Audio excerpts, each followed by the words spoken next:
All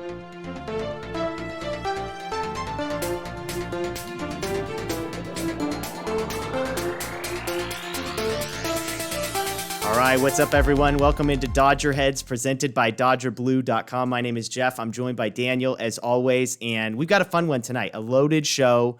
Yeah, 6 games to go in the regular season. The Dodgers have a 4-game lead on the division, so there is a lot to talk about. But first, I need to just give a quick shout-out. We're filming this on Monday night. My Las Vegas Raiders, a huge win over the New Orleans Saints. So check out, find my Twitter feed. We'll have all sorts of stuff on there about the Raiders, recapping it this week. But I had to give a shout-out. We don't win many big games as a Raider fan. I know you're a Rams fan. It's been a little better for you lately, but both of our teams looking pretty good, Daniel. Yeah. Both teams are 2-0, and I feel like LA fans, Dodger fans, are probably kind of split between Raiders and Rams. So we'll give them both a little love. They're at 2-0. We could also give the Lakers a little love as well. They're up 2-0 on the Nuggets. So it's a good time for LA sports right now. That's for sure. No kidding. Yeah, I was born in Los Angeles. I picked the Raiders. The whole rest of my family is the Rams. But yeah, I mean, to be 2-0, the Lakers up 2-0, the Dodgers, the best team in the National League, probably the best team in baseball. It's a good time. So enough football talk. We'll get to baseball. Tonight, we're going to look ahead. Like I said, there's 6 games left in the regular season. We're filming on Monday. The Dodgers don't play Monday. The Dodgers have a 4-game lead over the Padres in the division. It's also a 4-game lead over the number 1 seed, which means, let me check. Oh, yeah, okay, nothing for being the number 1 seed.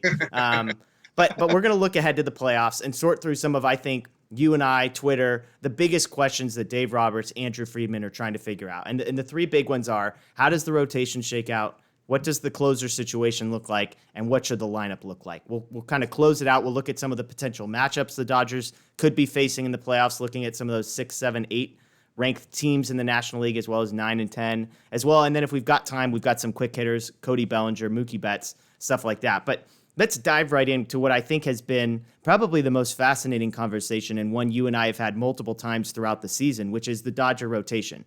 It feels like, every step of the way, we've probably come up with a different answer for who are the Dodgers' rotation should be and what order should it be look like. Now, Clayton Kershaw has probably been the one stable guy, although, I don't think many people had him penciled in as the number 1 guy heading into the year. We'll get to if he is the number 1 guy right now. But David Price opts out. Alex Wood gets hurt and also, by the way, isn't very good. Ross Stripling gets traded. Walker Buehler even has been hurt and less effective than usual. And so it leaves us with very few things that I think are certain. And so the way that I think is the easiest to do this is I'll throw a statement at you, Daniel, and you tell me true or false on this one. And we'll start with what I think is the easiest one, but who knows? Maybe not. The first statement I'll throw at you, true or false, Clayton Kershaw is the Game 1 starter for the Dodgers right now.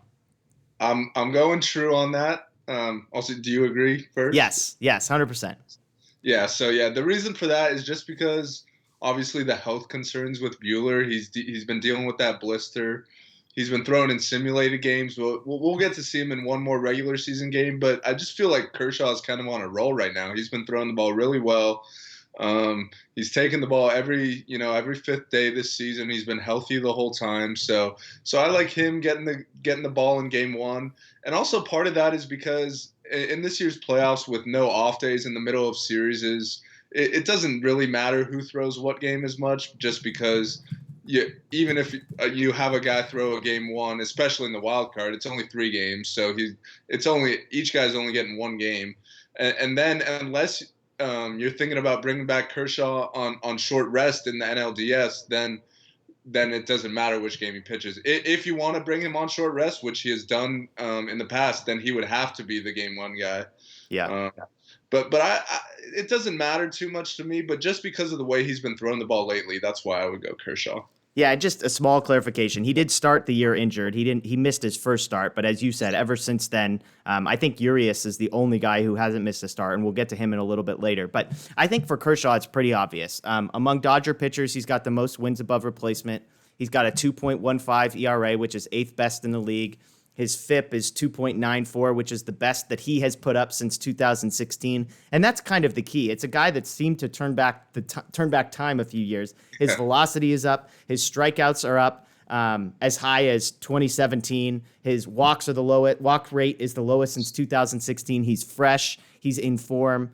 So I think there's a lot. Now, if you wanted to nitpick against Kershaw, I will say, and this will come up with a couple of the Dodger pitchers, there are some underlying metrics that I will point out are slightly concerning. His hard hit percentage is not good. His whiff percentage is not good. And when I say not good, it's like average. I mean, if you're talking relievers and starters, it's like in the 170s. Now, again, there's a lot of relief pitchers, and so it's hard to really understand, although 170 isn't good no matter how you shape it. So the performance has been good. The numbers, the results, I guess I should say, have been good. And you just got the experience. I mean, I think both you and I, we don't totally buy into the Kershaw playoff narrative. There's something there, but I don't think it's nearly as clear. And I think, like I said, this is the easiest one for Dave Roberts because Walker Buehler is going to make maybe one start. And part of this is already decided. Buehler's going to pitch Thursday, so he wouldn't be ready to pitch game one on Monday, even if they needed him to. But I think this one's easy. He's the best pitcher the Dodgers have. He's the most experienced pitcher the Dodgers have. He's in fantastic form. So that one's easy. But let me move to number 2 because I think this is where it might get a little bit interesting. True or false, Walker Buehler is the game 2 starter for the Dodgers? That's true for me. And just because of what his ceiling is, I mean, it's Walker Buehler. We've seen him in the postseason. And just one quick clarification on something you just mentioned. Game 1 will be Wednesday. Oh, okay. So they'll get a few days off. So in theory, they could rearrange the rotation if they want, but you want to keep them on relatively regular rest, maybe an extra day or two, but you don't really want it to get it to where it's guys are getting 8 days off or 7 days off. So, but I'm going Buehler in game 2 just because we've seen what he's capable of in the postseason, and I think if he's on the mound, then I'm just going to assume that he's healthy. Yeah, absolutely. And I mean, so here's where it gets interesting. I'll say this about Buehler. His last few starts have been encouraging. Before the game he left injured, his 2 starts prior to that, 11 innings, 6 hits, 1 earned, 17 strikeouts in 11 innings. So things were trending in the right direction. If you look big picture, it's not as pretty. 3.86 ERA, 4.77 FIP, which is both 5th among Dodgers starting pitchers. He's only made 7 starts. Only 2 have gone more than 5 innings. So I've got questions about Buehler, and we're going to get to number 3, but I actually think there's a serious case to be made for Gonsolin to pitch game 2, and I'm kind of tipping my hand with where I'm going on the next one. But for a couple of reasons. One, he's been consistent. You can count on him. But also, I wonder if there is a piece where it's like, if you can get out of the first round with in 2 games, then you have Buehler ready to go in game 1 in the second. So I'm kind of cheating there because I'm not really answering the question of which pitcher I trust the most between Buehler and Gonsolin. But I wouldn't be surprised. I mean, like you said, he's thrown a simulated game. He's only going to get 1 start before the playoffs. Right. So, I mean, what does he have to do in that start? If that start is 5 innings, 2 earned, like, are we all, I mean, it's so much as what does it look like? What do the strikeouts look like? Well, obviously, the biggest question is what does the blister do? But there's 2 and 3, I think, is where it's fascinating. And so we'll just move to the next one because I tipped my hand. So for you, true or false, Tony Gonsolin is the game 3 starter? I'm going true on that. I thought I was going to come on here with some hot take that I would have Gonsolin going in. I hot taked you. I said Tony Gonsolin in game 2. You were not expecting that. I was not expecting that. You caught me off guard. But I guess we're kind of on the same page here. I mean, in the wild card series, it's only 3 games, so you're only looking at 3 starters. So I'd say who starts game 3 is more important than game 2, except for the fact that you went with my game 3 starter in game 2. Yeah. But I would go Gonsolin. He's been outstanding and super under the radar. I feel like no one's talking about it. But if he had thrown like 2 or 3 more starts, he would be in the Cy Young conversation right now. He's arguably been the best starter on the Dodgers. I mean, it's not really arguable. The numbers show it. He just hasn't pitched as much as Kershaw in May or whatever. But he's been awesome. And I don't know, whenever he takes them out, I just feel super comfortable. So Yeah, I mean, as you said, he's not qualified for any sort of like awards, basically. But if he had, I mean, and we're talking like 10 to 15 innings less than the guys who have qualified, he would be leading all of baseball in ERA. He's got a 1.77 ERA. So that's what we're talking about. and I think for me, the one that clinched it was that San Diego game. I mean, that was a big game for the Dodgers, especially for a guy like Gonsolin. A guy like Justin Turner might not have really cared too much in a game like that, but Gonsolin knows that's a big start. That's as close as we're going to get to a playoff atmosphere. 7 innings, 4 hits, 1 earned, no walks, only gets 2 strikeouts, but then he comes back the next game, 5 innings, 10 strikeouts on 86 pitches. I don't even know how you strike out 10 guys on 86 pitches at Coors Field.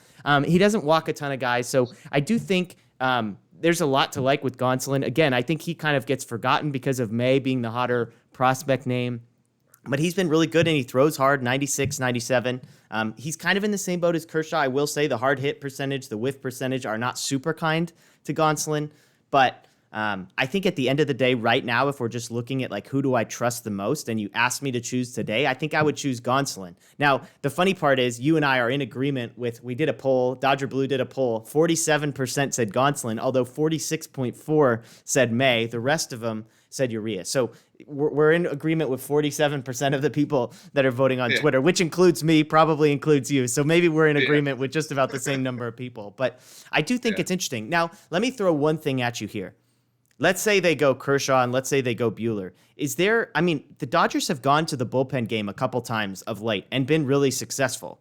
Now, in the playoffs, it's going to be back to back to back. So I think the bullpen game is probably, while the Dodgers might say, hey, we like the bullpen game, I don't think they're going to like it this year if you have to use 6 or 7 arms in one day, knowing you're coming back the next day. I mean, Is there any chance in your mind that if the Dodgers were to get to a game 3 that they would go to a bullpen? Or do you think the top 3 guys, it's pretty, whether it's Gonsolin or May or whoever in that third game? I still think they'll go with a starter, or they've been testing the opener a little bit and then a bulk guy behind him. Maybe they do that and start like a Gratterall and have him out there throwing 100 for 1 or 2 innings, and then maybe they go to May or Gonsolin for a few innings. But I don't see a need to just do a full, complete bullpen game, especially when your starting options are really good. Yeah. I do think we'll see him have a quick leash regardless, just because if it's a game 3, that's a winner-take-all game. You obviously can't lose that game. Yeah. So I think whether they start Gonsolin or May or whoever it is, they'll have a short leash just because they know they got plenty of arms in that bullpen that, they've called on so many times this year, and they've been great. So I don't think it will be the case of just a straight bullpen game, 9 different arms, 9 innings. But I think it will be an all-hands-on-deck type of game where, who knows what could happen if Gonsolin or May went out there in the first inning and loaded up the bases or something. You could see an arm getting up right away in the bullpen, so something like that. Now, if you're in charge, if Kershaw comes out, pitches game 1, and the Dodgers win, does that change anything for you about what you do in game 2, or do you just throw your best pitch? Do you either just throw Buehler, Gonsolin, whoever you've got as the number 2 guy out there, or do you play things a little bit differently? Knowing that Buehler's probably a guy you'd rather have in a game 1, but also in a game 3. Yeah. No, you're definitely onto something that I wasn't really thinking about before we started this show. So props to you for coming up with that. And I think that's, not the worst idea in the world. If you go out and win game 1, game 2 technically isn't, a must-win situation. So you could start May or Gonsolin, and if they pitch great and you come out there with a win, then great. You have Buehler for game 1 of the NLDS. Or if you lose that game, then you have Buehler the next day in game 3, that's quote unquote your best guy, the best guy they've had in October the last couple of years. So that definitely wouldn't be the worst thing in the world either. But I also don't know if they want to be switching up these guys' schedules too much. Like I think you'd want to tell Buehler and Gonsolin a few days in advance what day they're pitching. Yeah. So I don't know if you could just after Kershaw wins or loses that night be like, hey, Tony, you're going tomorrow, or hey, Walker, you're going tomorrow. I think they might need to decide that a little sooner. Yeah, absolutely. And that makes sense. Well, let's fast forward one further step then. If the Dodgers do make it out of the first round, they're going to need a 4th starter. Mm-hmm. So I'm gonna throw what's that? They might need a 5th. So true or false? Julio Urias is the number 4 starter for the Dodgers. I'm going false there. Dustin May is my number 4 starter.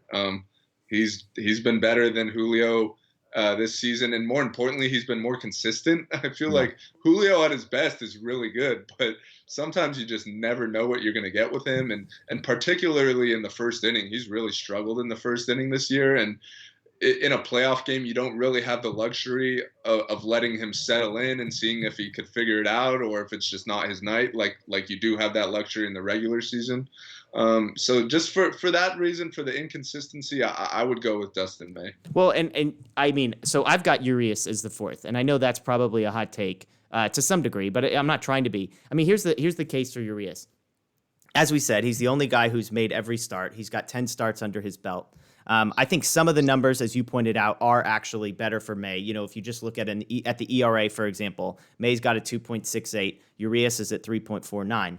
A lot of the underlying stuff, though, like FIP, for example, is almost a run better for Urias than it is for May. He's striking out a higher percentage. He's walking a slightly higher percentage. So for me, I don't know what it is. I mean, I agree with everything you say, and I think it's super close between these two guys. For me, it ultimately just comes down to Urias.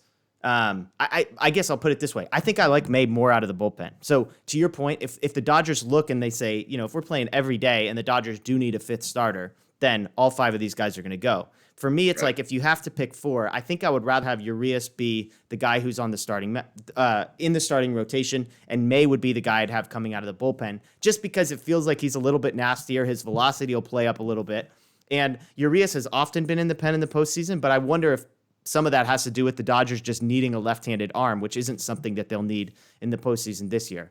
Neither guy has a great postseason track record. I just was reminded that Urias started Game 4 of the NLCS in 2016. That did not go well. 3 2/3, 4 earned. He was like 20 years old at totally. the time or something. Yeah, casual. And exactly. So May made his first appearance last year. He had 3.1 innings in a couple appearances, 3 hits, 1 earned. So it was pretty good, but obviously small sample size. So I do think it's interesting to look at those guys. May has the nasty stuff. He's got the reputation.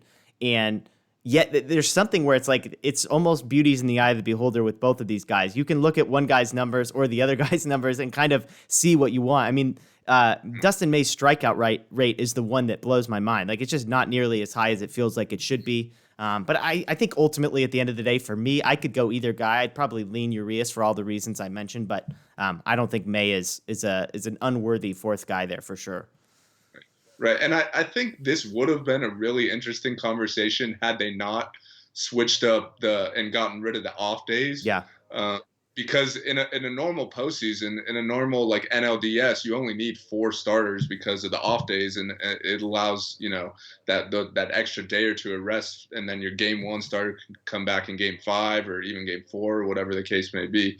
But now if the NLDS goes 5 games, they're playing them 5 days in a row. So in theory, you would need all 5 of your starters. So it doesn't matter a whole lot who pitches what game. I mean, Kershaw is the only guy you would maybe trust bringing back on short rest. Yeah. So ideally, you'd want him in Game 1, and then you could have him for a Game 5 if maybe you don't feel comfortable starting May in a winner-take-all Game 5 scenario. Yeah.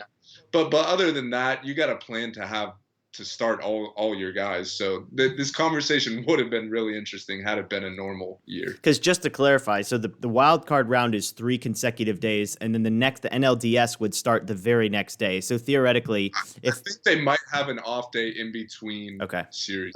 Okay. But once the series starts, it's 5 straight days if it goes 5 games. Now, from my perspective, that's a huge advantage for the Dodgers. I mean, that's not good, but for me, it's like the Dodgers have the arms in the bullpen to go 10 deep. We're going to talk about the bullpen here in just a second. For me, the Dodgers' problem in the bullpen, if they have a problem, is not that they lack good arms. It's just that they lack maybe one elite arm, a guy that you just pencil into the closer's role. I mean, like I was looking up some of these stats, and you look at like Victor Gonzalez, Adam Kolarek. I mean, these are guys that are like at the very top of some of the metrics on Baseball Savant, and they're the 6th, 7th, 8th best arm maybe the Dodgers have in the bullpen. So it is interesting, but let's ask the big question. True or false, Kenley Jansen should be the Dodgers closer come the postseason? False for me. And I have a feeling you're going to agree. It's true for me. I think Jansen is the closer, but I'll let you go first. Well, is it, do I think he's going to be? I think he should be? I think Jansen should be the closer for the Dodgers. Okay. So you go false. Now, so give me what you think and tell me who should be. Yeah, well, I think, and this is something I've been saying for years now, I think it should just be a whole staff, a whole, bullpen with no set roles, and you should bring in guys based on leverage. Like I would rather see, let's say it from the sixth inning on. Let's say the heart of the order is coming up. I would rather see guys like Trinan or Gratterall, or if there's two or three lefties coming up, Kolarek and Victor Gonzalez, like the guys you just mentioned. Or if it's the bottom of the order, that's where I'd rather see Kenley or Joe Kelly or Pedro Baez. So I think it shouldn't necessarily be based on what inning as much as who's coming up in the batting order. Okay, so let me put you on the spot here. The Dodgers need 3 outs. Which arm in the bullpen do you trust the most? Kershaw goes 8 innings, no runs. It's a 1-0 baseball game. The 3, 4, 5 hitters are coming up, and you have the whole bullpen fully rested at your disposal. Right, left in the order. Who is the first guy that Daniel Starkand is calling out? It's a tough question because to me, there's not a clear-cut answer. Yeah. Like there's been a lot of good guys, but no one who's really separated themselves. But I'm still going Blake Trinan just because of the pure stuff he has. Yeah. He struggled at times this year. He's been really good at times, but I think he just has the best pure stuff with that sinker at 98, 99 and his breaking ball. So I'd probably go him. I've just seen Kenley in those situations too many times for me to pick him. No, I hear you. Point. I mean, for me, that's ultimately it. It's for me to take Jansen out of that role as much as I would like to. I just can't find the guy that's there. So let me give you some of the numbers that got me there. First of all, this is the most fascinating. Kenley Jansen has the lowest hard hit percentage in all of baseball. All of baseball, any reliever, any starter, the lowest percentage of balls that are hit off of him that are qualify as hard hit, he's lowest. The Dodgers actually have the number 2 guy in all of baseball, Adam Kolarek, which it's like, holy smokes, I did not expect to see that name there. He's got a 3.38 ERA, a 3.37 FIP. Neither of those are great. Neither of those is terrible. The thing that's for Jansen that I think is the clincher and the differentiator to me is the strikeout rate. When you're talking about a guy that you need outs from in the end of games, being able to get strikeouts and not relying on the ball being put in play is huge. Jansen's striking out 31.5% of the guys who face him. Now, interestingly, the one guy who has a higher strikeout percentage is someone that we haven't even mentioned yet. That's Jake McGee. Jake McGee is striking out about 40% of the guys that he faces, which is insane. Throwing all fastballs. All fastballs. Now, the walk rate is a little bit concerning for Jansen. I mean, not a little, a lot bit concerning. He's walking almost 10% of the guys that he faces, which is atrocious. Now with Trinan, the strikeout rate is the big thing. Trinan is striking out just 19% of the guys he's facing. He has a higher ERA than Jansen, a slightly better FIP. Interestingly, Trinan hasn't been barreled up all season. Victor Gonzalez, same thing, 0 barrels this year. But for me, ultimately, it's looking and saying the strength of this group is the depth. So for me, if you said, Jeff, who is the closer? My answer is it's Kenley Jansen with a big but, which is we can't live and die with Kenley Jansen as the closer. Like this idea that you just throw him out there and we either win or we lose is absolutely insane. And if at the very least, Roberts should be able to have a conversation with him and say, Kenley, you're my guy. I'm trusting you, but here's the deal. You don't have an unlimited leash. I think every Dodger fan could tell you within 2 batters whether good Kenley or bad Kenley has shown up. Dave Roberts, when Kenley comes in, McGee or Trinan or Gratterall, whoever you want, that guy should be warming up the second that Jansen comes in, so that whether it's 2 batters or 3 batters, that's it. So that's it for me. I mean, I think Jansen has gotten a little unlucky this year. I think he's been a little bit of a mess. I don't think he's elite. I don't think he's perfect. I just think you would probably cause more problems by taking out of that role than you would actually gain on the flip side. I don't think the gap between Trinan and Jansen is big enough for maybe the stir that it would cause. And also, I'll just say, Jansen's been there before. He's not a guy that you have to worry about. Is he going to cave? Is he going to melt underneath the pressure? This is a guy that has done everything the Dodgers have asked of him in the playoffs. He's gotten you 3 outs. He's gotten you 4 outs. He's gotten you 5 outs. He's gotten you 6 outs. And so while it's not perfect, and while I'm the first one to joke about the Kenley Jansen experience every time he comes in, I just don't see a better option out there personally. Yeah, that's fair. I mean, I wish someone would just kind of run away with it and say, look, I'm the best reliever in this bullpen, but no one really has. Another guy we haven't really talked about is Gratterall, who kind of has the highest ceiling of the group probably, but he also has a really low strikeout rate this year. So and I doubt they would trust a 20 or 21-year-old, whatever he is, just throw him out there for the ninth in a one-run game. So let's hope that the offense could just score enough that we don't really have too many one-run game type situations in the ninth inning. But I know all these points we're making is kind of a little moot just because I feel like they're gonna, at least to start the postseason, they're gonna go to Kenley in the ninth inning. Yeah. Whether us fans like it or not, it's gonna happen. So I guess we just gotta hope for the best. Yeah, and here's what's fascinating about Treinen, right? Like, so he's made 24 appearances for the Dodgers. In 19 of those, he has allowed 0 earned runs. 19 out of 24 appearances, which is really impressive. The problem is when he does give up runs, he's had 2 outings where he's gotten 1 out and given up 3 runs, including his last one against the Rockies. So it's sort of one of those weird situations where 90% of the time he's fantastic. The 10% of the time seems to be an absolute nightmare. So I don't know. If for me, I mean, I did an article right at the beginning of the season. I said, by the end of the year, who are the relief pitchers that I'm going to trust the most? Which is interesting. I had Treinen 1. I believe I had Gratterall 2nd, and I had Jansen 3rd, Baez 4th. So if Treinen for me is the next guy, I mean, Jake McGee is really interesting, and it's one of those where it's like something about picking up a guy off the scrap heap from the Rockies, a team whose bullpen is dreadful, and making him your closer in a pathway to the World Series scares me. Although if you just look at the numbers, you know, the whiff rate, the strikeout rate, all of that looks really favorably on him. So I'm not sure one of those guys is significantly better than the others, but I definitely think that's going to be the biggest talking point for the Dodgers going forward, is that if Jansen blows a save in the postseason, Dodger Twitter is absolutely going to lose their minds. Yeah, and the man making these decisions will be none other than David Roberts. Yeah, so who we have ultimate trust in, right, Daniel? Yeah, that's another layer to add to all this too. Well, hopefully, I think every Dodger fan is hoping for the same thing, which is a big enough lead in every ninth inning that none of this matters. And I think ultimately, I don't think it's crazy. I mean, as much as we talk about all this, the Dodger bats is really where the strength of this team is. You look at this lineup, and I won't say it's finally coming together. It still feels like there's some holes, but I think for me, for the very first time, I can say with confidence who the 9 guys I want in the lineup every single day are. And so let's get to that. The Dodgers order. Now, there's 4 guys that I think are no-brainers. Seager, Betts, Bellinger, Turner. Pencil them in. It doesn't matter. Righty, lefty, whatever. You could probably figure out a batting order. Those might be your 1 through 4 hitters as well. I would add sort of as a sneaky 5th guy, and I think you'll agree with me, is that Will Smith probably needs to be in the lineup every night. Now, Kershaw has made it pretty clear by all accounts that Austin Barnes is going to be his catcher. So if Will Smith is catching all of the rest of the games and then the designated hitter when Barnes is catching, I think that's fine. And I've got a Will Smith scenario that I can run by you a little bit later.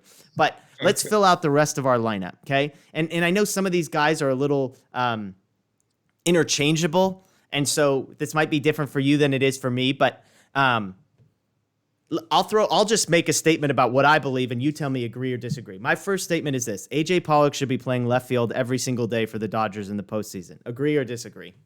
I agree. Okay, so for me, that's a simple one. He's 3rd on the team in home runs. His OPS is 841. That's not great, but we'll talk in a moment about who you're going to compare him to. It's a guy who hits righties, a guy who hits lefties, a guy who's, I think, obviously declined defensively, but he's comfortable in the outfield. He's not a complete liability out there. If anything, he's probably neutral, maybe slightly above average. Okay, number 2, Chris Taylor should be the everyday second baseman. Agree or disagree? Agree. Okay, 3rd in the Dodgers in wins above replacement this year, 869 OPS. I did my 3 up, 3 down. That'll be on Dodger Blue on Tuesday. He was the best hitter for the Dodgers the past week. He's on fire, and I just think he's earned it. I think we looked at that position all year and said, well, Gavin Lux one day, Gavin Lux one day, Gavin Lux one day, and it just never came. Lux has been brutal this year. I'm not sure what the deal is. I'm not sure if I should be concerned, but I don't have to worry about that today. Chris Taylor's been really, really good. Now, he plays all over the place. I think he played like twice in left field, twice at second base, and twice at shortstop last week. But I think once things settle down, for me, Taylor's clearly the second baseman. Okay, 3rd, true or false, Max Muncy should be the everyday first baseman for the Dodgers. That's true for me. Now, I mean, this one, it's like there's just not a better option. I don't know what the alternative is. If Jock Peterson were better, if Kike Hernandez were better, if Gavin Lux were better, there's a lot of guys that could have taken this. But for me, Defensively, Muncy has been really, really good. I know he had that one bad inning that everyone will probably never forget against the Padres, but there's been tons of times where he's digging balls out, and I've just been really impressed with him defensively. His walk rate is good, and I think, one thing that'll be a theme here for me is guys that can just hit a home run, guys that can just change the game at any moment are just huge. Like, there's something about you don't want a 300 hitter who's just going to slap singles. I mean, you don't not want that person, but if you could prefer somebody who has a chance to hit a home run to absolutely change the course of the game, change the course of a series, Muncy's that guy. So let's talk about Will Smith then, because that leaves us with the designated hitter. Okay, so we both agree that Will Smith should be playing every day, whether it's at catcher or designated hitter. Let me throw a scenario at you. Austin Barnes catching every single day and Will Smith as a designated hitter. Like, dislike, neutral, what do you think? I hate that. Okay, who's your DH? You've got Jock Peterson, you've got Edwin Rios. So let's say when Will Smith is catching, so non-Kershaw starts, let's just assume for the sake of this, who are you putting in instead of Austin Barnes, basically? You've got are Jock, Edwin Rios, Kike Hernandez, Gavin Lux, Jock, and Matt Beatty are probably like the 6 guys that would be in contention, I think, unless I'm missing somebody. Yeah. I mean, it comes down to how much trust you have in Jock, right? He's had a horrible year. There's quite frankly no way around that. But it also is a short sample. It's only a 60-game season. So if this was a regular season, you would think, he's due for a hot streak here. It'd be towards the end of May right now. His numbers aren't great, but he's got to get hot at some point, right? So, and he's had past success in the postseason. So it depends how much importance you put into stuff like that. And also he was just away from the team for a family emergency. He's supposed to be back tomorrow, so hopefully that's the case and everything's good with his family. But obviously there's a lot on his mind right now. I could assume. So it depends how much faith you have in Jock. But for me, if the postseason started tomorrow and I had to put out a lineup, if a right-hander's on the mound, I would have Edwin Rios as my DH. Okay. In that scenario with Smith catching. And that's because Jock's unavailable, or you're saying you would prefer Rios to Jock today? It's because Jock hasn't really shown me enough this season, and Rios has been crushing the ball. I mean, we know he hits the home runs, and in the postseason, there may be some scenarios where you could use, the 3-run homer or even a solo homer. So I like the way Rios is swinging it right now. So I'd lean him over Jock slightly right now. But who knows, if Jock comes and gets hot this last week of the season, then he could easily win that spot back for me. Yeah. I mean, it's interesting. Kike Hernandez, Gavin Lux, Matt Beatty, Jock Peterson, every single one of those guys has been below average according to WAR. They are negative wins above replacement guys this year. So for me, that's where it's like, look, I mean, nobody was more anti-Austin Barnes coming into the year. And obviously, they're probably not going to start the same catcher every single day behind the plate. And I'm definitely not advocating for Austin Barnes as a designated hitter. Although I do think you have to ask the question of, you look at his numbers and they're not terrible. The average is 260. The on-base percentage is 370, which is really good. The slugging is 340, which is really bad. But obviously really good defensively. Like, by all accounts, he's very much a plus guy back there.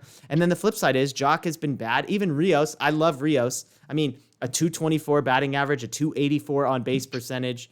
Yes, the slugging is 522, so he gets above 800 for the OPS, which is nice.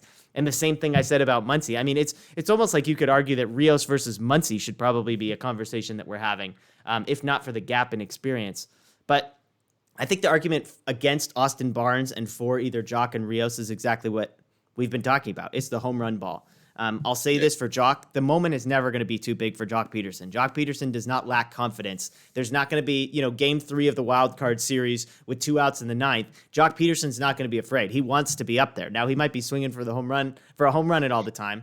But the thing about Jock, the thing about Muncy, I like guys that can draw a walk too. They're good at bats. We know the Dodger value those things.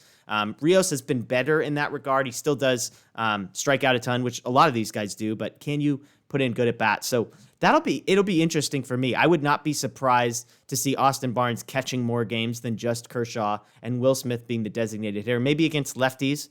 Not because either of those guys are particularly great against lefties, but just because Jock and Rios are particularly great against righties and not a whole lot great against lefties. But Kike Hernandez, I mean, we haven't even mentioned him. It feels like he barely plays. He's been terrible. Gavin Lux has been terrible. Matt Beatty's been, gone. It feels like. So I don't know. I mean, it's just interesting for a lineup that we would be having. Can we find a ninth guy? That's a surprising conversation to me to be having. Yeah, and I also think it doesn't have to be a set 9 every day. Totally. You could mix and match that and see who performs, and if you're in the lineup one day and you hit well, maybe you get to be in it the next day, so something like that. I mean, eventually you want to ride the hot hand. Yeah. But I think right now you got plenty of different options that you could kind of try different guys out and see what sticks, I guess. Yeah, absolutely, and that's what's interesting, right? I didn't think I would expect to say here's an everyday left fielder, here's an everyday second baseman. And yet it feels like every position except for DH is basically accounted for on an everyday basis, which I think is probably good in a lot of ways. I mean, the Dodgers would love to have a guy who's OPSing 950 against lefties or something, but that guy doesn't exist, which just means consistent at bats. And I mean, I'm sure somebody's going to make a point about no days off and exhaustion. It's like, okay, if you're playing the field like in a 60-game season, you should be fine. This is like the middle of the year, and you don't need days off. You might get them in between series, but it will be interesting. I mean, the next 6 days, a lot could change. If Jock comes back and hits 2 home runs, or if Rios, hits 400 for the next week, or even if Austin Barnes does something good or does something terrible, there's a lot to watch there. And I mean, a lot of the Kike, Lux, guys like that as well. So something to watch. But well, let's shift to the wild card series. 3 games. Dodgers have clinched the number 1 seed. Basically, they have a 4-game lead, like I said, with 6 to go. There's kind of 5 teams that are in the hunt. Now, I looked this up prior to the games finishing on Monday, so some of this might be a game or a half game outdated. But I think there's roughly 5 teams that are in the hunt. The Cardinals were the 6th seed, the Phillies were the 7th seed, the Reds were the 8th seed, and then you had the Brewers and the Giants. I think I understand that maybe the Reds have moved up to the 7th seed, but again, beside the point, because a lot of this is going to change. I'm going to go through each of these teams, and I want you to tell me on a scale of 1 to 10, how nervous are you about facing this team? You can answer that however you want. If you want to compare it to the other 4 options, I know you're not worried at all about losing in the wild card round, all things considered. But we'll just go down these. Let's start with the Cardinals. They were the 6th seed, 26 and 24, heading into Monday. Scale of 1 to 10, how nervous would you be facing the Cardinals? Probably just a 2 for the Cardinals. Their lineup doesn't scare me a ton. They got Goldschmidt, who's great, but they lost Marcell Ozuna, who was arguably their second best hitter. So their lineup's not great. Their rotation, Flaherty hasn't been throwing the ball as well this year as he was last year. Obviously, he could catch fire at any time and be Jack Flaherty, but he behind him, it would be Adam Wainwright and Carlos Martinez, who are good pitchers, but not. We'll get to some other teams that, in my opinion, have better starting pitching. So I would be perfectly fine facing the Cardinals, to be quite honest. Are you talking about the Giants as far as the teams that have better starting pitching that we're going to get to, and your boy Kevin Gausman, who you love, or is it? I was on Kevin Gausman before the year started. He's having a pretty good year, but no, they're not one of the teams that comes to mind either. When I think a good starting pitcher. Yeah, the Cardinals are interesting. I mean, Wainwright has actually been weirdly good this year. Like, I looked up I couldn't believe it. I'm like, this guy feels like he's been around forever and he stopped being good 5 years ago. But he's been good. As you said, Flaherty's ERA isn't great. I mean, they do have Kwang Hyun Kim, who's from Korea, who they moved into the rotation. He's actually been pretty good. But I'm with you. I think the pitching is okay. It's kind of middle of the road for the teams that we're going to be talking about. And the lineup just doesn't scare me. I mean, aside from Goldschmidt, who even Goldschmidt is sort of 80% of himself. They're the 6th seed, which is fascinating, but they're not a team that worries me. I mean, I'm probably with you. My level of concern is just going to be higher because I'm terrified of the 3-game series just in general. Like any team, I'm probably starting at like a 3.5 or a 4 just because I hate the fact that the whole season is going to come down to a 3-game series. Some of these teams have really good pitchers, but I'm with you. I think, out of these 5, I would say the Cardinals are probably the second team that I would most like to face. I'm phrasing that very poorly. There's 3 of these teams I would less like to face than the Cardinals. That's where we'll go. So let's go to the 7th seed. The number 7 seed heading into Monday were the Philadelphia Phillies, 27 and 26. Scale of 1 to 10. So for the Cardinals, you were a 2. For the Phillies, you are what? I'll go up to like a 3 or 4 for the Phillies. So a little more than the Cardinals. They have better starting pitching. Aaron Nola's really good. Zach Wheeler's really good. Their lineup's not bad either with Bryce Harper and Reese Hoskins and Rio Muto and McCutcheon and those guys. So they definitely have some pieces. But then when you get to their bullpen is just horrible. So and the Dodgers have been the best team from the seventh inning on this season. They lead the league in run differential, which means A, they stop teams from scoring late, and B, they score a lot of runs late, which means they just feast off bullpens. And and the Phillies have had arguably the worst bullpen in the league this year. So just because of that, I wouldn't be overly concerned. But, you know, with if Aaron Nola goes 8 one game and then Zach Wheeler goes 7 the next day, that has to be a little bit concerning at least. Yeah, I mean, the theme you'll hear from me is starting pitching is the thing that is most concerning to me as far as who they're facing. But that is interesting to hear about their bullpen because of the setup, 3 consecutive days in the row, and just who the Dodgers are. The Dodgers' approach all season, but especially in the postseason, is grind out at bats, grind out at bats, grind out at bats. If you can get a guy to 100 pitches in the 5th inning, and then the Phillies have to go 4 innings out of their bullpen in game 1, and then come back the next day, and the same thing, I mean, you're going to grind a team down there. So I think I'm generally with you. Real Muto and Harper scare me a lot more than what anybody that the Cardinals have. Nola and Wheeler is a better 1-2, I think, than the Cardinals. Again, those aren't elite guys, but they're guys who have good numbers this year as well. So I think for me, if the Cardinals are probably like a 4 on the list for me, I would say a 4 out of 10 for me. Maybe the Phillies are a 4.5. It's like the lineup is better, the bullpen is far worse, so it scares me a little bit. But okay, let's go to let's see.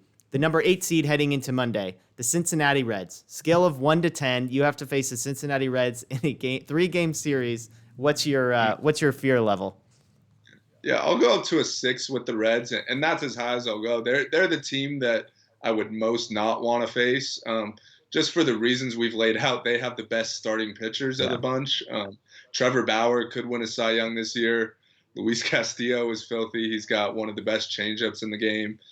Sonny Gray is also having a really great year. So that's a pretty formidable 1, 2, 3 right there.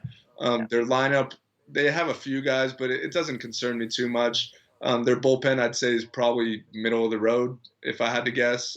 They got a few arms down there, but nothing crazy. But just for me, for a team to have success against the Dodgers, they're going to have to do it with starting pitching. That's what we saw from the Nationals last year with Strasburg and Scherzer. So if they could get some great outings out of their starting pitchers, I think that's the best way to beat the Dodgers, and the Reds are the team that is best equipped to do that. Yeah. I mean, Bauer and Castillo in games 1 and 2 is absolutely horrifying. As you said, Sonny Gray in game 3, it doesn't help a whole lot. But so I mean, the Reds, the lineup doesn't scare me at all. I'm looking this up. The Phillies have the worst bullpen in the National League. The Reds have the 4th worst bullpen. But just to put that in context, the Reds bullpen ERA is 4.71. So they're not, I mean, they're a half run worse than like one of the top 5 teams. The Phillies bullpen ERA is 7.15 this year. That is an embarrassment. So there you go. But yeah, I mean, I think I'm with you. I think that number is probably a 6 for me. I like that number. When you have a guy like Bauer and a guy like Castillo, I mean, the Dodgers could lose those 2 games in a heartbeat and not even know what hit them. Exactly. So that terrifies me. The lineup doesn't scare me. Sonny Gray in game 3 doesn't really scare me. But, I mean, that's the best number 3 starter that we're talking about here. But I think with the lineup and the bullpen, that's the reason for optimism. And ultimately, if you get a guy like Castillo in game 1 and you can get to him, then, you know, it's kind of all downhill from there. But that's obviously a big if. So next on the list, I believe 9th, are the Milwaukee Brewers. So the Reds are 27-27. The Brewers were 26-26. Scale of 1 to 10. What do you got? I'll go just below the Reds. They would be the second team that I wouldn't want to face out of the bunch. So I'll go 5 or 5.5 here. They also have pretty good starting pitching. You know, Corbin Burns is having a really under the radar Cy Young type of season. He's nasty. So if you face him in game 1, that doesn't sound too fun. And then Brandon Woodruff's also pretty good. He'd probably be their game 2 guy. So those are 2 really good starters right there. Obviously, they got a great bullpen with Hader and the other guy whose name is blanking me. Devin Williams. Devin Williams, who has the best changeup in baseball. He's nasty. So, and I think they have one of the smarter managers and front offices in baseball. So, you know, Craig Counsell's going to get weird with things in a short 3-game series. So, their lineup doesn't overly scare me. They got Yelich, who's having kind of a subpar year, but could obviously get hot at any time. Keston Hiura is not bad, but other than that, their lineup doesn't scare me too much. But again, it's the starting pitching for me. The teams that have good starting pitchings are the team. Those are the teams that I'm going to be a little more worried about. Yeah, yeah. I mean, like you said, Corbin Burns and Brandon Woodruff. Corbin Burns, the hero of my fantasy baseball team, by the way, which took first place in our league. Daniel was Yes, nowhere to be congrats. found anywhere near the podium. So I was floating around you second and were. third for most of the season, but I took a nosedive the last week, and I think I'm in like fifth. So You were. You we'll get were. Well, it. Corbin Burns was a guy I picked up early on just because of the numbers. I'd never heard of the guy, and he turned out to be great. But yeah, I mean, they have two really good starting pitchers. Woodruff obviously famously hit a home run off of the Dodgers. But yeah, I Yeah. mean, and the Council thing. I think for me, this is tied with the Reds, and it's mostly because of the bullpen. I know Hader's numbers have not been great. But I mean, I don't want anything to do with that guy in the ninth inning. There's something about it. Devin Williams, the same thing. They've got Christian Yelich, a guy who could just change things at a heartbeat. Their bullpen, fourth best ERA in the National League. So, and again, they're kind of in a bunch. The Dodgers, for example, are first, and there's like a 1.3 better than the fourth best team. But that is something to watch. There. It's interesting looking at offensively a lot of these teams. The Cardinals are second to worst in the National League offensively. The Reds are third to worst, and the Brewers are fifth to worst. So 11th, 13th, and 14th as far as runs scored this season, which is really, really interesting to me. So we're talking about lineups you don't have to worry about necessarily. But yeah, I think for me, the two starters that aren't quite as good as the Reds, but the bullpen, which is dramatically better, I think is a tie. And that brings us to our final team, fifth. And I hinted at it, the good old San Francisco Giants, who cost me some money because they didn't hit the under on their win total this year. They're 26 and 26 heading into Monday.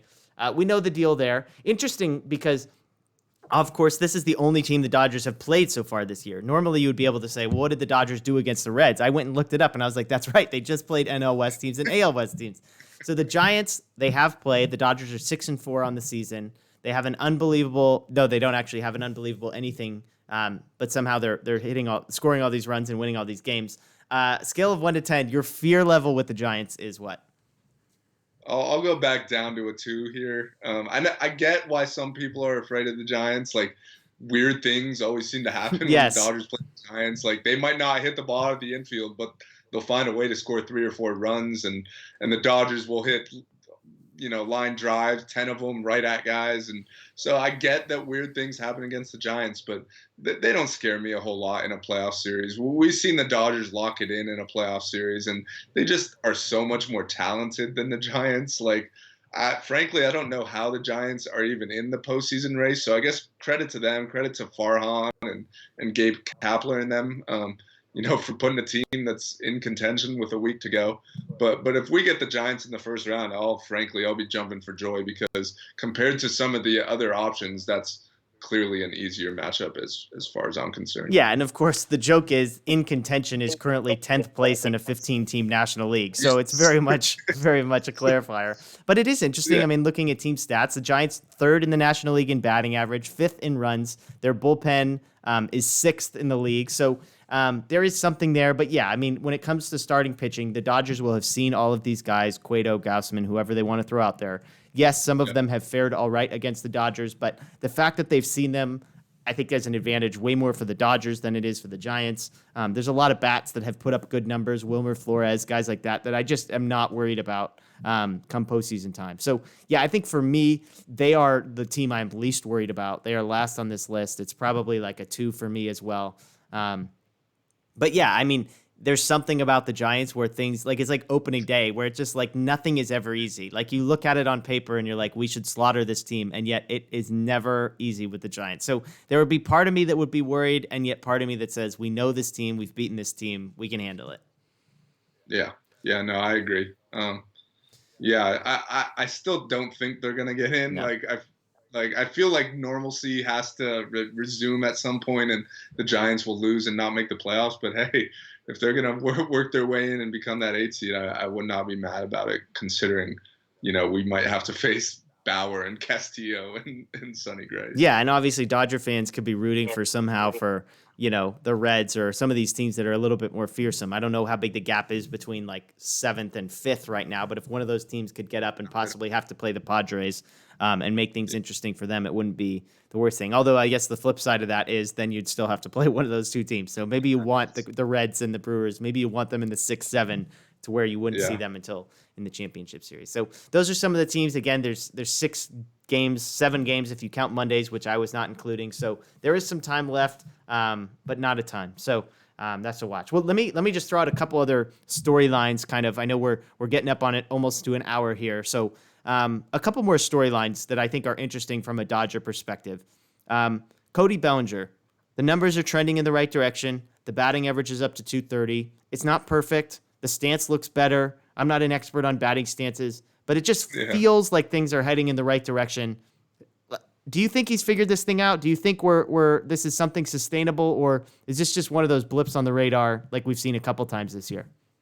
Yeah, it's hard to say because he's mostly been bad this year, but there's been like a couple times where he's kind of gotten hot and we're like, all right, Cody's back, and then a week later he goes cold again. So it's hard to say. He seems to be always tweaking with his swing and tweaking with his stance. So honestly, I have no clue what we're going to get out of him in the postseason. But I do remember saying on this very show at the beginning of the season that if he wants to have the worst regular season of his career, and that turns into the best postseason of his career, that's totally fine with me because we've seen the opposite pretty much every year of his career. So if he wants to switch it up and be bad in the regular season and then great in October, then that's totally fine with me. I like that strategy. Just take all the guys who are normally great in the regular season, terrible, and just say, Cody, just screw with your swing for the next 6 months. And then on Tuesday, Cody's going to show up to the ballpark and the hitting coach is going to sit him down and just say, hey, here's the deal. Just do this. And then all of a sudden it's going to click and we're going to be good to go. I like that. Well, get MVP belly. Yeah, exactly. Well, and speaking of MVP, the other big storyline that Dodger fans love to be talking about nowadays, which is definitely worth talking about, is the MVP race. And I put myself as one of the 3 down markers in my 3 up and 3 down because 2 weeks ago I wrote Mookie Betts had no chance to win the National League MVP, that yes, he belonged second in the conversation, but Fernando Tatis at the time was beating him pretty handily in every category offensively. One thing's interesting is just looking at wins above replacement. We quote it a lot. I mean, Fangraphs and Baseball Reference are dramatically different numbers. Fernando Tatis has been beating Mookie Betts still to this day in Fangraphs' WAR, whereas in Baseball Reference, Joe Davis is like, well, Mookie Betts has been leading the National League in WAR. And I'm like, what? It wasn't even close. Like, it was like 3 to 2.5 in Fangraphs. So that aside, Tatis was beating him in everything. And then I joked on Twitter that since I had posted that, Mookie had hit 272, 3 home runs, 9 runs, 8 RBIs, etc. Tatis was 065 with no home runs. So the it's not even close has suddenly become close. Freddie Freeman is another name. Manny Machado is another name. Mookie Betts, MVP chances. Are you fully lobbying, not as a fan, but as a rational baseball person, that Mookie Betts should be heavily considered for the MVP this year? I think absolutely he should be considered. And first of all, I don't think he will. I think there's an LA tax. We've seen it in other sports, and we definitely see it with this team. They have so many great players that it's hard to say, oh, well, it depends how you define value. Yeah. How much value did Mookie bring to this team? Like, the Dodgers are still a playoff team if you take Mookie off it. So in that sense, he didn't make as big of an impact as maybe some other guys. But when you look at the numbers and when you just watch him, I feel like unless you watch Mookie play, you don't you don't fully understand everything he brings to the table. He does it in the batter's box. He does it on the base pass. He does it in the field. And I don't think you get that with, Freddie Freeman's the other guy who's in the discussion right now. He's having a great offensive season. There's no denying that. But he's not giving you what Mookie gives you in the base pass or in the field, frankly. Just this past weekend in Colorado, we saw them try to pick Mookie off second. The throw goes into center field. He takes third. Yeah. No one else in the stadium, but he sees that they're napping in center field, and he just keeps going Yeah. and scores. Freddie Freeman's not doing that. Tatis could do that, but he's kind of falling off a cliff at the plate. So as far as I'm concerned, he's not really in the discussion anymore. So I think that Mookie deserves the MVP. He absolutely should be at least in the top three. I'm not sure if he will be. I've seen from a lot of national media members, I don't really see too many guys talking about Mookie Yeah. Betts. Maybe he's going to bed early on the East Coast or whatever the case may be, but I think he belongs in that discussion for sure. Yeah, and I'm with you. I mean, so first of all, let me say that I have been one of the people that if you just look at a box score, Mookie Betts, you're not going to get the full appreciation. As you said, I think base running is a huge one. We know the defense is there. That is reflected in something like wins above replacement. I believe batting average or base running is as well to some degree, but I don't know how you could possibly measure the little things he does. The times that he has scored on plays like that have been multiple. I mean, even wasn't it opening day when he scored as a base runner on a fantastic play. So that stuff doesn't get measured. And to your point, it's like if you just watch him, it feels. Now, the one thing I would push back on is when I saw Freddie Freeman's numbers, they're outrageous. They're outrageous. Now, so I'm going to say I think Mookie Betts deserves to finish no worse than third and no better than second. And the reason is really simply, let me give you Freddie Freeman's line. He's hitting 346, which is 40 points higher than Mookie Betts. His on-base percentage is 464, 70 points higher than Mookie Betts. His slugging percentage is 634, which is 40 points higher than Mookie Betts. He has less home runs, 16 for Mookie, 11 for Freddie Freeman, but he has more runs, more RBIs. Yes, he plays less of a defensive. I mean, there's lots that Mookie does better defensively and base running. For me, the gap in hitting stats is so outrageous. I mean, 464 on base percentage is huge. Now, do I think it's a crime if Mookie Betts were to win over Freddie Freeman? No, but there's part of it where it's like at some point the numbers seem to speak for themselves. Again, I'm a Dodger fan. I would freaking love it if Mookie Betts wins the MVP. I'm not trying to just argue against it for the sake, but I do think there's this balance of Mookie absolutely deserves to be second or third in the conversation. If you want to make a case for Machado, Machado's numbers are slightly better across. Now, is Machado defensively what he used to be? Probably not. He's definitely not a base running guy. I know you've pointed that out on Twitter. Like that is the point of differentiation between those two, which is why I have Mookie second. And Tatis's numbers have just fallen off to such a degree in such a small sample size that he's now below Mookie Betts in every category that we talked about. So for me, it's Freeman 1, Mookie 2, and then we'll let the Padres choose whoever they want to finish third. Yeah. And let me just be clear here. This is the most I'll ever argue about an MVP award. I'm the last person who cares about regular season awards, and especially when we're talking about the Dodgers. Like, all I care about is winning the World Series. I don't care about MVP. I don't care about Cy Young. I didn't even care about having the best record or winning the division. All I care about is winning the World Series. Well, so let Mookie be World Series MVP, and Freeman can have regular season. So let me close by asking this: comparing yourself and going back to the beginning of the regular season. I mean, heading into the playoffs a week from now. Would you say you are more confident or less confident in the Dodgers' ability to win the World Series than you were on day one of the regular season?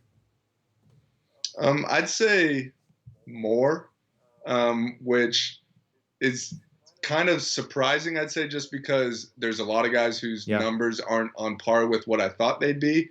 But I think the development of the young starting pitching, I didn't expect May and Gonsolin to be this good, and they've been awesome. Yeah. And also the bullpen arms, the bullpen's been better than I thought they'd be. And also just around the league, I feel like there's not as many elite teams as I thought there'd be. Yeah, I agree. And I think that would kind of separate itself if the season was longer. Like, we'd be at the end of May right now if it was a regular season. So I think that has something to do with it. But I haven't seen too many teams separate themselves and really look like, all right, we're ready to make a World Series run and beat the Dodgers, because frankly, the Dodgers are the favorites and everyone else is just trying to beat them at this point. I mean, think about how crazy, because think about how crazy it would be if at the beginning of the season you said, hey, by the way, Stripling is gone. Wood is injured and terrible. Bellinger's hitting 230. Muncy, Jock, Kike are all hitting below 200. Gavin Lux has been worthless. I mean, you just go down the list of things that have gone wrong for the Dodgers. Kenley Jansen is sort of the same old Kenley Jansen that we seem to have said. And for But I think at the end of the day, I agree with you. I think I'm more confident today. And I would say part of that is Mookie Betts is far better than advertised as far as I'm concerned. And when I say advertised, what I perceive, this is better than I would have ever imagined. And on top of that, we're here. Clayton Kershaw is Clayton Kershaw. Now, I'm going to say we're healthy. Obviously, Walker Buehler is like a massive question mark on that front if he is healthy. But let's operate under the assumption that he is okay and that he is ready to go. I mean, to have gotten to this point without losing anybody to a season-ending injury, knock on wood, I think all of that. And then I think you make a great point. There just aren't any elite teams. I mean, we're looking at the San Diego team, and they're genuinely the second best team in the National League. You know, is there a team in the American League? I haven't been following the American League quite as closely. People like the Yankees a lot at the beginning of the year. They've got sort of the firepower for once you get into a small series, I suppose. But there isn't a team. I mean, the Dodgers are going to be the favorites. And I guess you could look at the betting odds. Are the World Series odds better or worse? I would imagine they're worse now than they were because they've gotten this far. There was no concern. They've proved every doubter wrong. And here we are. So I do think it's interesting. I mean, you and I did a live show a week ago following the Padres game. Dodger Twitter was about to jump off of a cliff because the Dodgers had lost to the Padres, and Padre fans, as I've said, congratulations to them. The biggest victory in franchise history. Unfortunately, it was followed up by 2 consecutive losses, and the divisional lead got further away from them over the last week. But there's something about this team that you just say, are they going to win it all? I don't know, but it sure seems like they've set themselves up in every way possible to do it. Yeah, exactly. And one other quick thing I want to point out before we close. Before the season started, my prediction for NL MVP was Corey Seager. So I will admit I was wrong about that. He's not going to win MVP, but I am taking a little bit of a victory lap as well because he's had just an amazing season, and he's another reason why my confidence has gone up. He's been better than anyone could have expected. He might be, you know, a top 5, top 10 MVP guy. So just him and Mookie at the top of that lineup has just been incredible. And if you're opposing teams, you got to be, you know, scared. Yeah. You know what, to face that top of that line. That was the ultimate humble brag right there. It's like, I just want to say I got the MVP vote wrong, but I went way out of left field and I picked a guy, Corey Seager, that nobody was talking about, and he is going to finish in the top 5, but I did get it wrong, so I want to apologize to everybody. I got it wrong. But I mean, I think if you're looking for positives, Seager has been better than advertised. Pollock has been better than advertised. Will Smith has been better than advertised. And as you said, the bullpen, there's a lot of guys, Kolarek, Floro, McGee. I mean, just lots of arms down there that have improved. Joe Kelly, obviously, who knows what the Dodgers are going to get out of him. But I do think there are positives. And so we'll see. I mean, we're a week and change away, 9 days away from game 1 of the wild card series. Let's hope the Dodgers can stay healthy between now and then. And, you know, what they do this week doesn't really matter a whole lot. Hopefully guys like Bellinger, Muncy, Jock can get some at-bats in, feel good, and get a home run, and we'll see what happens. But that'll do it for us tonight on Dodger Heads, presented by DodgerBlue.com. As always, check out DodgerBlue.com. We'll have all the content you need this week. Heading into the postseason, Daniel and I will be back at some point between now and when the playoffs start to give a full preview once we figure out who we're going to be playing against. And check out Dodger Blue 1958 on YouTube, Instagram, Facebook, Twitter as well, because we post post-game interviews and all sorts of content there as well. So we appreciate you joining us. We appreciate you tuning in, and we will see you next time.